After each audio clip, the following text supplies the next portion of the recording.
Good morning. I'm Kurt and I work with Costa Rica Explorations and Escapes. Last time around I mentioned my daughter's gourmet chocolate farm. Well, guess where we are today? So here's where it all starts. This tiny little flower here is a cacao flower. You can see there are quite a few. I'll get my finger in the frame, if it'll focus, just for scale there. From that flower, it's going to grow into a little fruit like this. Again, there's some scale for you. The fruit will grow and grow, and we'll end up with one which is a pretty good size, kind of like this one. Here's some more scale for you. So that's a pretty good looking fruit there. It's not ripe yet. However, it'll be a nice orangey yellowy color by the time it is. In another video, we'll talk a little bit about how the cacao is prepared. For now, I'm just going to show you a little bit about how the tree works. This is a pretty amazing tree.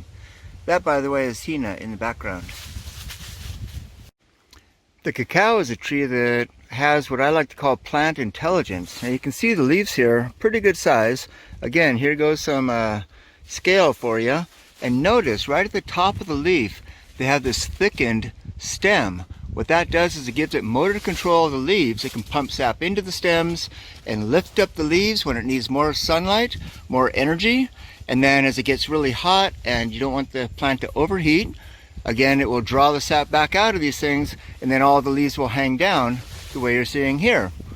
Decrease the surface area exposed to the sun, cooling the plant, keeping it at an optimal temperature for chlorophyll and fruit production. So, once this COVID-19 situation passes, which it will, come on down with Costa Rica Explorations and Escapes and see some of the awesome nature and culture and history that we have to offer you down here in Costa Rica. You're going to love it. Hope to see you soon.